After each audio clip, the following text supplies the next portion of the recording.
segala kejahatan. Hari ini firman Tuhan akan berbicara tentang akar segala kejahatan. Mari kita buka dalam 1 Timotius pasal yang ke-6 ayat yang ke-6. 1 Timotius pasal 6 ayat 6 sampai ayat yang ke-10. Bisa mengikut. Kita baca berbalas-balasan sampai ayat yang ke-10. Saya mulai ayat 6, Bapak Ibu semua membaca ayat ganjil. Dan pada ayat yang ke-10 kita bersama-sama. Saya mulai. Memang ibadah itu kalau disertai rasa cukup memberi keuntungan besar. Sebab kita tidak dibawa sesuatu apa dari dunia dan tidak membawa apa keluar. Asal ada makanan dan pakaian, cukuplah. Tetapi mereka yang ingin kaya terjatuh ke dalam penjualan, ke dalam berat dan ke dalam berbagai nafsu yang apa dari kecelakaan yang menyebabkan manusia dalam perbuatan dan kejahatan. Sama-sama. Karena akar segala kejahatan ialah cinta uang. Sebab oleh memburu uanglah beberapa orang telah menyimpang dari iman dan menyiksa dirinya dengan berbagai duka. Demikian firman Tuhan. Bisa diikuti? Haleluya. Baik. Bapak Ibu Saudaraku, uang adalah benda mati yang sangat penting dan punya nilai. Dia benda mati, punya arti, punya nilai. Ada banyak benda mati tidak punya arti, tidak punya nilai. Sehingga kalau benda yang lain jatuh di jalan, katakanlah mungkin seperti apalah ya, sepatu atau apa yang kalau dia sebelah nggak ada yang ngambil. Tapi kalau uang pecahan 100.000 jatuh, wah itu bisa rame. Bisa-bisa istri yang awalnya digandeng, tapi begitu lihat uang 100.000 gandengan dilepas, begitu ya. Jadi itu kira-kira begitu. Jadi uang itu adalah benda mati yang sangat penting dan punya nilai. Semua orang memerlukannya, semua orang, tidak terkecuali yang tua, muda, yang punya pangkat maupun yang rakyat biasa, sangat memerlukan uang. Saking pentingnya uang, semua orang memburunya. Jadi makanya ada di mobil angkot biasanya ditulis di belakang itu pemburu dolar. Jadi kayak mobilnya Pak situ Pak Majelis Langit sebenarnya udah bisa ditulis di situ pemburu dolar. Karena saya satu hari di sini pernah hanya berapa, saya lihat udah berapa kali dia bolak-balik gitu. Wah ini seperti mobil begitu. Jadi saking pentingnya itu uang, maka semua orang memburunya.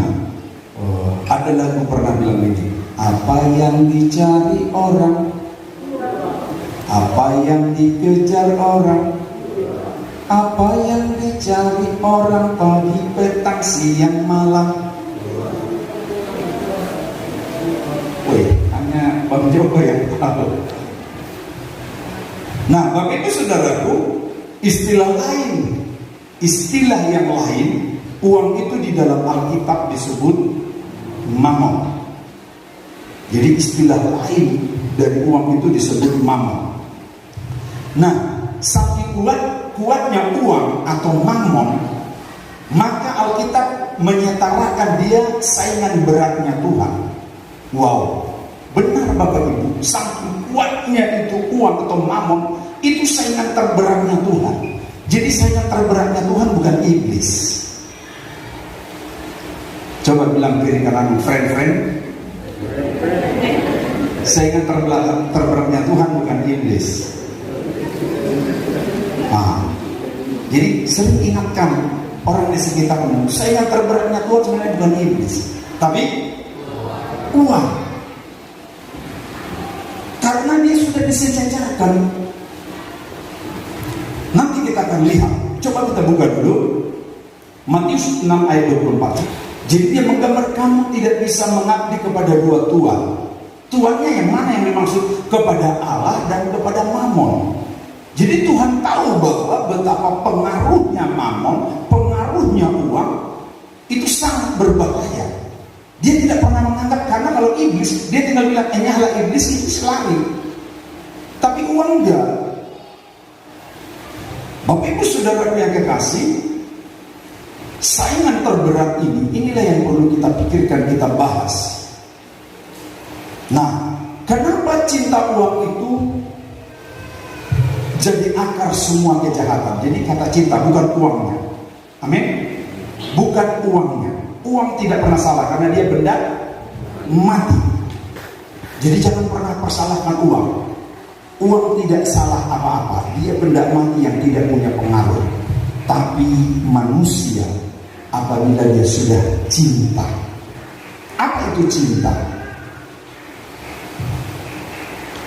Ada istilah juga orang bilang cinta itu buta. Kenapa disebut cinta buta ya? Cinta itu buta. Jadi saking butanya cinta, dia rela meninggalkan bapaknya, mamanya. Kalau bapaknya tidak setuju, tidak merestui, dia tinggalkan itu bapak mamanya. Dia tinggalkan saudara-saudaranya. Bahkan ada yang karena cintanya dia tinggalkan agamanya. Itulah saking butanya. Sehingga dikatakan cinta akan uang itu menjadi akar semua kejahatan. Cinta dalam bahasa Indonesia, jadi ya kita harus belajar juga, bukan hanya Alkitabnya. Kita lihat apa kata cinta dalam bahasa Indonesia. Bahasa Indonesia menyebut cinta itu adalah sebuah perasaan keinginan. Jadi sebuah perasaan keinginan yang sangat kuat sekali. Jadi keinginannya kuat sekali, perasaannya kuat sekali, suka sekali, sayang benar, kasih sekali, terpikat. Keinginannya, berharap sekali, rindu sekali. Itulah yang disebut cinta. Makanya susah dipesahkan kalau udah terlanjur jatuh cinta. Jadi hati-hati bapak-bapak, ibu-ibu yang punya anak gadis, punya anak lajang, jangan keburu dia cinta kepada orang yang tidak seiman. Kalau udah terlanjur dia cinta, susah. Biar kita bilang, sudah kamu saya kirim sekolah di luar Papua. Dia bilang, enggak, saya sekolah di sini. Kalau perlu saya nggak usah kuliah di sini. Yang penting dekat dengan si doi. Itu kalau udah sempat terlanjur jatuh cinta. Nah begitu sebenarnya dengan uang. Kalau udah terlanjur orang jatuh cinta dengan uang, apapun akan ditinggalkan. Jangankan gedung seperti ini, Yesus pun orang bisa tinggalkan. Kalau sudah terlanjur cinta, nanti kita akan lihat ada orang-orang yang meninggalkan Yesus karena sudah terlanjur terpikat cinta kepada uang. Mengapa cinta uang akar dari semua kejahatan? Jadi ada kata semua kejahatan. Saya melihat kenapa sampai Alkitab menyebut bahwa cinta akan uang merupakan akar. Akar itu nggak kelihatan. Yang kelihatan akarnya apa? Hanya toge. Toge ya karena dia nggak ditanam. Tapi semua tanaman akar itu di bawah. Tidak ada yang bisa menduga, tidak ada yang bisa tahu. Hati-hati. Nggak ada yang bisa tahu sudah sejauh mana hati kita terpikat dengan uang, terpikat dengan dolar. Hati-hati. Dia adalah akar apa? Akar dari segala kejahatan. Semua, bukan sebagian. Kalau sebagian kejahatan gampang deh. Tapi Alkitab berkata akar dari segala. Kalau kata segala itu habis tanpa terkecuali. Di awal-awal kita memulai pelayanan kembali, merestorasi pelayanan di tempat ini, firman ini perlu supaya tidak seorang pun kita cinta uang. Kita ingin merdeka dari uang, karena uang itu nanti akan membelenggu hidup kita. Uang itu akan menyandra hidup kita. Karena dia adalah akar dari segala. Kalau sudah ada kata segala, tanpa terkecuali, dosa apa atau kejahatan apa? Karena disebut akar dari segala kejahatan. Kejahatan apa? Silakan sebut. Karena uang, keluarga bisa pisah. Karena uang, orang bisa jual Tuhan. Karena uang, orang bisa mengkhianati sesama teman. Betul ya? Semua kejahatan itu dimulai akarnya uang. Nah, makanya kalau uang nggak datang lagi, hati-hati. Kalau uang tidak mengalir lagi, hati-hati. Bisa-bisa cara lain akan digunakan. Orang yang sudah jatuh cinta kepada uang, apapun bisa dia lakukan demi mendapatkan uang. Apapun. Kalau sudah terlanjur jatuh cinta, karena kita sebut tadi cinta itu buta. Kalau sudah tidak datang yang sudah kita cintai, hujan deras pun kita terobos. Betul ya?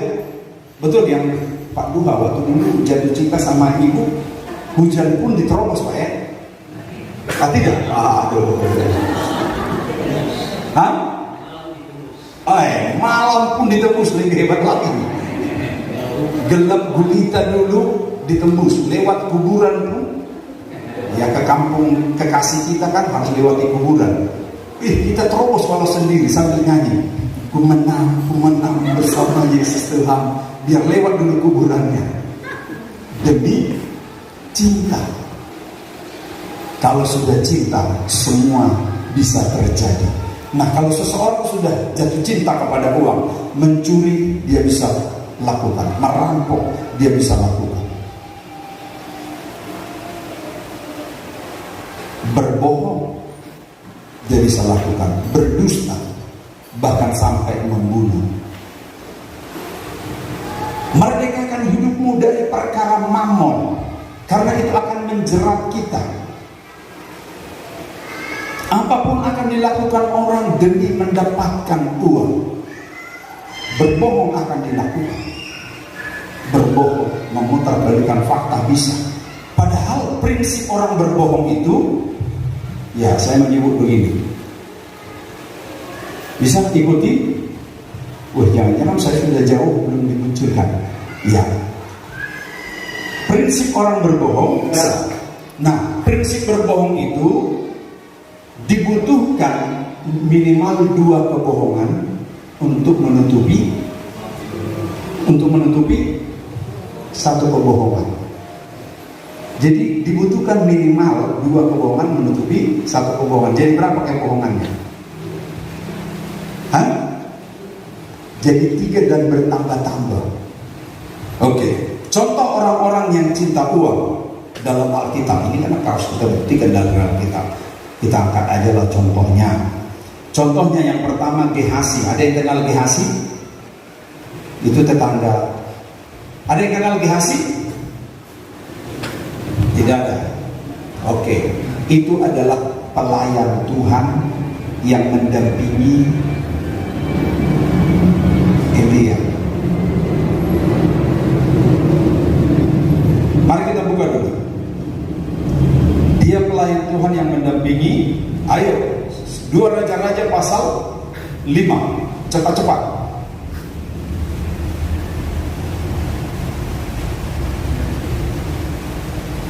2 Raja-Raja pasal 5 ayat 16. Saya bacakan. Tetapi Elisa menjawab, demi Tuhan yang hidup, yang di hadapannya aku menjadi pelayan, sesungguhnya aku tidak akan menerima apa-apa. Dan walaupun Naaman mendesaknya supaya menerima sesuatu, ia tetap menolak. Nah, kira-kira hampir mirip yang saya alami kan. Ceritanya begini, Naaman ini kan sakit. Sakit apa? Naaman ini dia panglima tentara Raja Aram. Dia sakit kusta. Lalu dia pergilah, didoakan sama Elisa, didoakan sembuh. Setelah didoakan sembuh, ya namanya orang kaya. Jadi melayani orang kaya itu paling enak sebenarnya. Kalau sudah tertolong ucapan syukurnya besar. Nah, ya orang miskin juga sama, ucapan syukurnya juga besar. Tapi kebetulan panglima Raja Aram ini dia sakit sudah lama, dia ke dokter nggak sembuh-sembuh. Tetapi begitu tidak ada yang mustahil, akhirnya dia didoakan, ditolonglah lewat Elisa. Lalu dia sembuh, dia mau kasih persembahan banyak, ucapan syukur, tidak diterima. Ini hamba Tuhan yang luar biasa, ini Elisa. Tapi ada ajudannya. Siapa ajudannya tadi? Hah? Siapa ajudannya? Gehasi. Maka kita buka dulu ayat 27, kita melompat supaya cepat. Ayat 26. Tetapi kata Elisa kepadanya, bukankah hatiku ikut pergi ketika orang itu turun dari atas keretanya mendapatkan engkau? Maka sekarang engkau telah menerima perak dengan itu, dan dengan itu dapat memperoleh kebun zaitun, kebun anggur, kambing domba, lembu sapi, budak laki-laki dan budak perempuan. Dua, banyak sekali hasil pengucapan syukurnya. Kayak miriplah pengucapan syukurnya si Sakius ya. Sakius ya. Oh, Sakius juga mengucap syukur. Dia bilang apa? Setengah dari hartaku akan kuhibahkan untuk beli kursi di Narwasto. Kira-kira begitu. Itu Sakius. Nah, sama ini panglima Raja Aram. Sampai si Gehasi, dia bisa beli kebun, beli bukit jahit, kebun zaitun, kambing domba, sapi. Apa yang terjadi? Dari hasil itu, si Gehasi, akibatnya dosa yang dilakukan Gehasi, penyakitnya bermunculan. Muncul penyakit yang tidak dia pikir sebelumnya. Penyakitnya berpindah. Bukan saja akibatnya kepada dia, tetapi kepada siapa? Hah? Kepada siapa penyakit itu pindah? Gehasi, baca dulu ayat 27 dengan jelas. Bukan hanya Gehasi, Bapak Ibu kasihan. Kalau Gehasinya saja ya wajarlah, dia yang berbuat. Tapi baca dulu ayat 27. Yang kuat. Tetapi penyakit kusta Naaman akan mendekat kepadamu dan kepada anak cucumu untuk selama-lamanya. Maka keluarlah Gehazi dari depannya dengan kena kusta putih seperti salju. Iya, dosa itu kena hanya bukan kepada Gehazi, tapi kepada anak cucu. Anak cucu nggak tahu apa-apa, tapi karena kejahatan kita. Wow, saya takut sekali. Ngeri.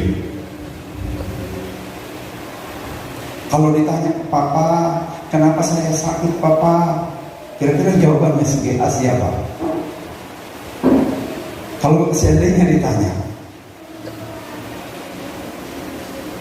betapa pedihnya menjawab itu, karena dosaku nak. Tuh, yang kedua, masih ada di tokoh dalam Alkitab. Di sini ada enggak yang nama Safira dan Ananias? Ada? Kalau ada, supaya kita baptis ulang nama itu dulu. Ananias dan Safira dalam Kisah Para Rasul pasal 5 ayat 1 sampai ayat 10. Gak usah kita baca, banyak sekali. Suami istri ini, dia ini anggota jemaat. Anggota jemaat, dan dia dekat dengan Petrus. Dia dekat dengan Petrus. Jadi dengan mudah saja dia bisa masuk ke pastoral. Tinggal bukan hanya untuk tidur, tapi tinggal untuk berdoa siang dan malam. Karena di tempat ini ada menara doa setiap jam 12. Setiap hari jam 12 ada menara doa, sama dengan pada bulan. Karena pelayanan itu harus ditopang dengan doa. Nah, mereka Safira dan Ananias ini orang yang rajin ibadah, orang yang rajin ke gereja. Tapi apa? Alkitab menulis mereka ini munah. Apa? Coba bilang, friend. Jangan jadi orang munah.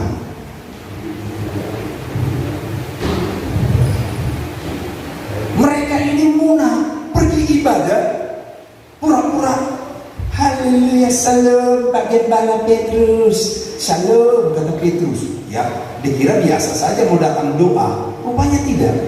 Mau berbohong. Jangan masuk ke gereja, ke pastori pun jangan masuk kalau untuk berbohong. Masalahnya bukan soal uang di sini, tapi adalah hati yang mau berbohong soal uang. Bukan uangnya, kau kasih berapa pun dia bilang aja, ya uangnya memang 1 juta, tapi ya 500 aja lah. Paling mau bilang apa dia? Tapi dia bilang ya hasilnya cuma 500 padahal 1 juta. Kira-kira begitu. Nah, Ananias dan Safira ini akhirnya apa? Akhirnya apa? Tewas, meninggal tanpa ada sakit. Diperiksa diotopsi kayak polisi brigadir siapa ini? Ada brigadir ini mau diotopsi ulang lagi, mau digali kuburnya. Nah, ini diselidiki. Ananias dan Safira, tidak ada gejala jantung, tidak ada gejala stroke, tidak ada gejala penyakit selama ini. Mereka sehat-sehat. Dilihat dari riwayat kesehatan, tapi kok bisa mati? Hanya beda jam. Awalnya apa yang terjadi? Siapa yang duluan pergi? Ya, pergilah Ananias. Dia bohong, lalu dia tewas seketika. Istrinya tanya, kok lama banget ini pulang? Saya punya petua. Mungkin mereka lagi sharing firman Tuhan dengan gembala Petrus ini. Kan kira-kira begitu, ngapain lagi ke pastori kalau bukan sharing lama-lama. Kalau antar persembahan ya nggak lama kan, kira-kira gitu. Kalau antar berkat itu nggak lama, paling kasih berkatnya doakan atau goyang-goyang sedikit supaya kelihatan sah.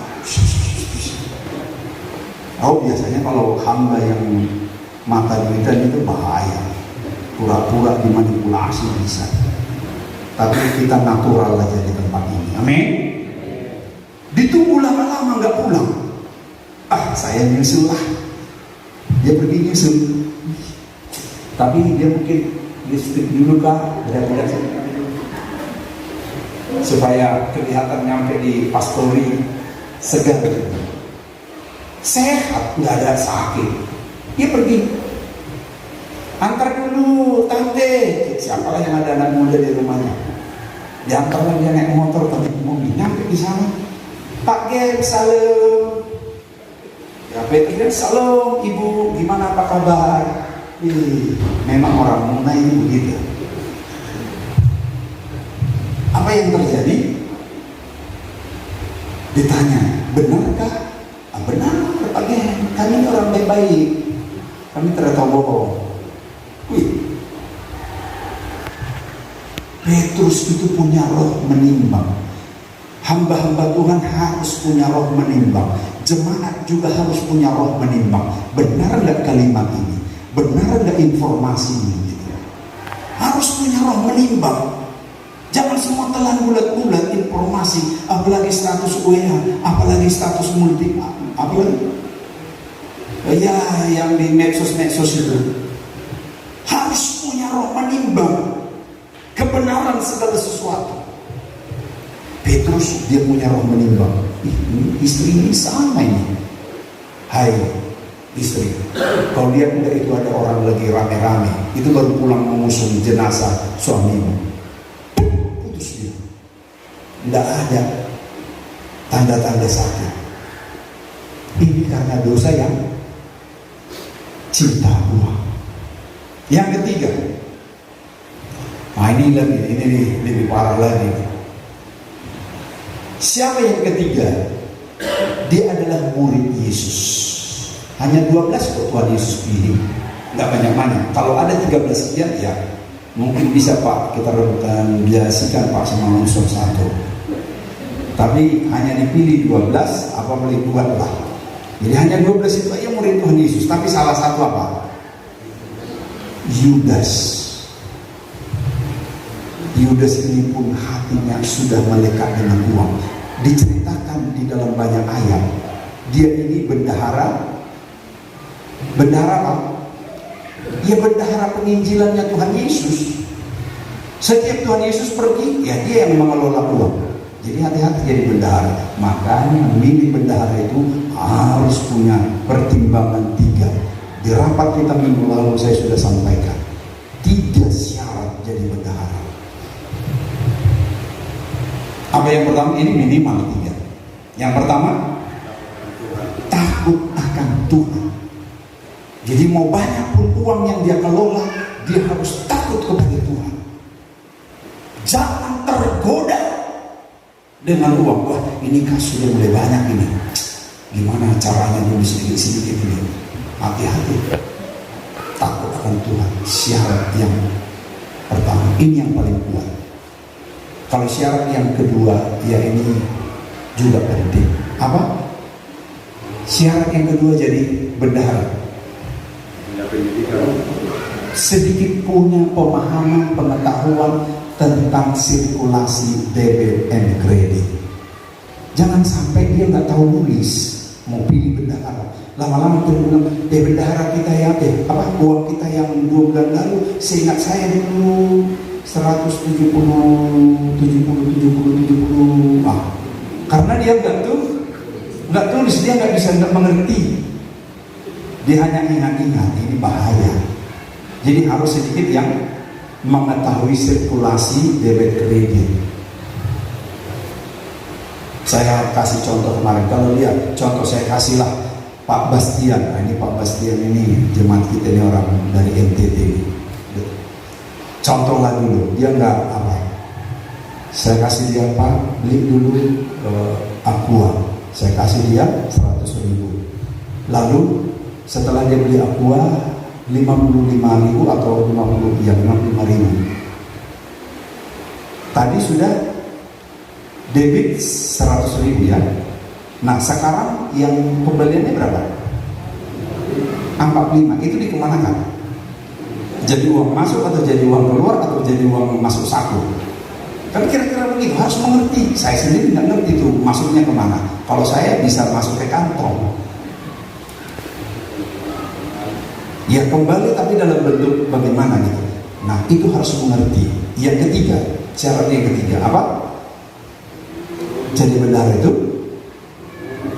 sedikit ekonominya sudah membaik. Gak usah dulu mapan, tapi sudah membaik. Supaya jangan sampai kalau untuk makan sore kalau dia belum ada, pulang gereja ada persembahan, ada perpuluhan banyak, beras nggak ada di rumah untuk makan sore. Ini kan godaan, betul ya? Sedikit banyak, cepat atau lambat dia bisa tergoda. Orang bagaimana dia mau tahan lapar, uang ada di tangannya. Ekonominya harus sudah mulai membaik. Jadi kita berlomba-lomba kita jadi bendahara, maka berlomba-lombalah ekonomi membaik dengan kerja keras. Puji Tuhan. Nah, Bapak Ibu, apa yang terjadi? Yudas Iskariot dia adalah bendahara dan dia banyak mengambil uang. Diceritakan dalam ayat, dia banyak mengambil uang. Ya, kalau buat laporan kan gampang. Begitu Pak ya, di sini banyak orang pemerintahan. Begitu Pak, gampang bikin laporan. Buat aja laporan soal benar atau tidak itu urusan yang lain. Gak mungkin ada orang gereja atau jemaat bilang, Pak Majelis, Pak Simpulan itu benar nggak bentuk uang 1 minggu 2 karton? Gak mungkin ada yang tanya contoh. Bikin aja laporan, kira-kira gitu.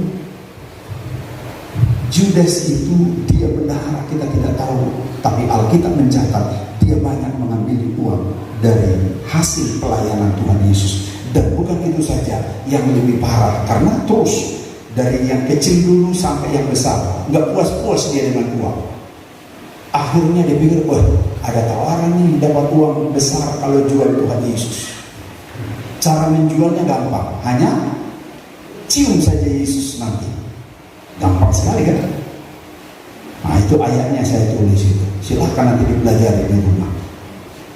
Makanya dia bilang kepada mahkamah-mahkamah dengan ahli-ahli Taurat, siapa yang aku cium nanti, itulah dia yang kalian tangkap. Apa yang terjadi akhirnya itu? Judas menjual Tuhan Yesus dengan 30 keping uang. Dari situ dia disebut dia membeli tanah dan kebun. Jadi karena cinta uang mengkhianati Yesus, mengkhianati agama, mengkhianati keluarga, mengkhianati pelayan. Bisa terjadi. Solusi, ya sabar ya. Nah, ini kan jemaat ini harus pulang kenyang betul ini makan rohani. Amin. Nah, mari kita lihat solusi. Solusi bebas dari cinta uang. Yang pertama, belajar bersyukur atas berkat yang kita terima. Belajar bersyukur, ini solusi. Karena orang yang tidak mau bersyukur, dia akan merasa kurang banyak terus. Dia lihat orang lain pakai emas, dia juga ingin pakai emas. Jangan heran, bukan hanya jemaat yang berlomba-lomba pakai emas, istri-istri pendeta juga banyak pakai emas. Betul ya? Tapi kalau ibu gembala kayaknya tidak, itu imitasi kalau pun ada di depan.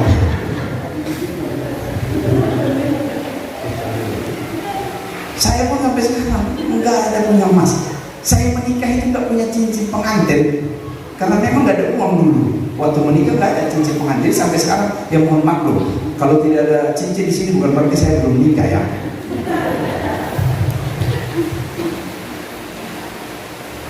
Hati-hati orang yang tidak mau bersyukur. Dia lihat orang lain pakai baju begini, dia juga ingin.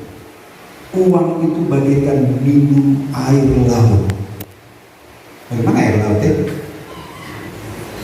Nah, ini belum pernah ini ke pantai. Dalam waktu dekat kita rancang dulu ke pantai. Setuju gak? Siapa yang mau membeli? Siapa yang mau menabur? Sama dengan Tuhan Yesus. Ayo siapa? Hanya 5 roti 2 ikan. Tapi di situ begitu 5 roti 2 ikan, Yesus menengadah ke langit dan mengucap syukur. Mengucap syukurlah dalam keadaan apapun. Coba bilang kiri kanan, friend, mengucap syukurlah selalu. Jadi jangan lagi menggerutu, mengucap syukur. Karena di balik kekurangan ada kelimpahan. Kan mereka tadi kurang, betul? Tadi murid-murid dengan Yesus kekurangan. Karena hanya ada 5 roti 2 ikan. Tapi begitu mengucap syukur dengan keadaan, terjadilah mujizat, ada kelimpahan. Kelimpahannya lebih banyak dari awalnya. Kelimpahannya berapa? 12 bakul. Bukan 12 bakul. Bakul kita bukan kayak bakul orang Toraja dengan orang Batak.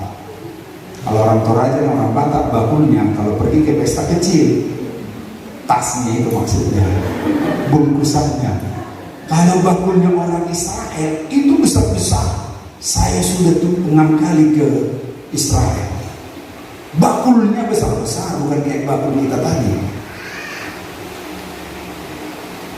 Sisanya kelebihannya 12 bakul. Jadi mengucap syukurlah keadaanmu. Jangan menggerutu ke suami, kalaupun dia sedikit bawa berkat ke rumah, tapi mengucap syukur. Amin.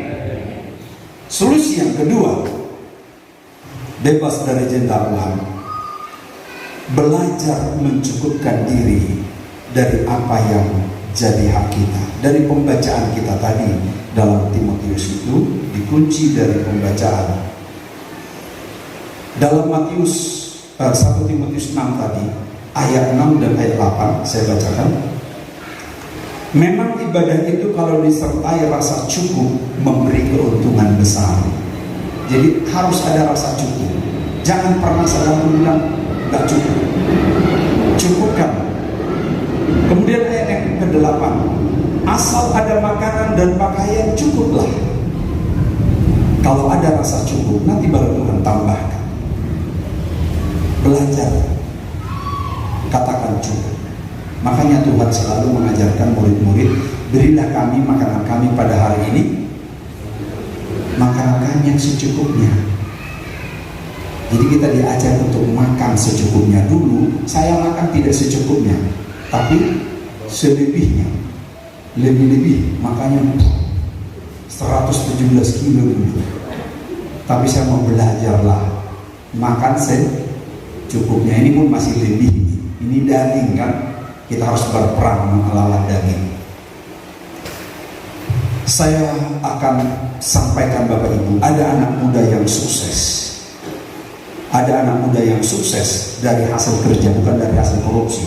Dia orang kaya, tapi dari hasil kerja kerasnya. Tetapi ketika Tuhan bilang, kau mau masuk surga atau tidak? Dia bilang, saya mau masuk surga. Tapi kita buka, ini terakhir Bapak Ibu. Matius 19 ayat 16.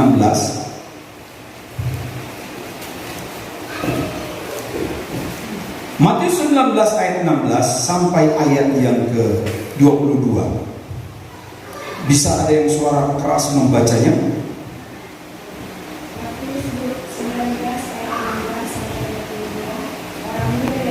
Iya, terima kasih.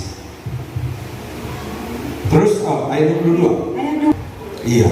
Jadi Bapak Ibu, akhirnya orang muda ini masuk surga atau tidak? Hah? Orang kaya ini. Jadi tadi disebut orang muda ini dia orang kaya. Dia kaya bukan hasil korupsi, karena disebut dia tidak mencuri dari sejak mudanya, itu sudah terbiasa dia lakukan, tidak membunuh, tidak berzina, bahkan dia menghormati ayah dan ibunya. Nggak ada lagi yang kurang. Hanya mau masuk surga itu kan harus sempurna. Nah, supaya dia sempurna sih saja. Apa? Juallah hartamu, datanglah kepadaku. Hanya masalah uang, hanya masalah harta, dia rela tidak masuk surga. Padahal ayat kita tadi, dia datang ke bumi tidak membawa apa-apa, pergi pun tidak bawa apa-apa. Kan lagu kita ada kan? Bayangkan, emangnya mau dibawa kemana? Sehingga anak muda ini rela tidak mempersembahkan itu kepada Tuhan. Kita harus memiliki prinsip seperti pujian, seperti dalam Timotius tadi.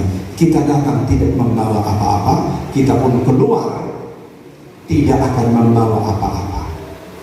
Kita pergi sama dengan orang yang tidak punya, hanya 1 meter kali 2 meter. Dan kita pun hanya dibawa ambulans yang sama. Nggak bisa ambulans khusus yang bawa kita ke situ. Tidak. Makanya ada pujian. Ku tak mau apapun, kita tidak bawa apa. Karena itu kita jaga hati kita. Jangan sampai cinta kita melekat kepada Tuhan. Kita butuh uang, kita butuh biaya, tapi bukan itu segala-galanya. Segala-galanya dalam hidup kita Yesus. Puji Tuhan.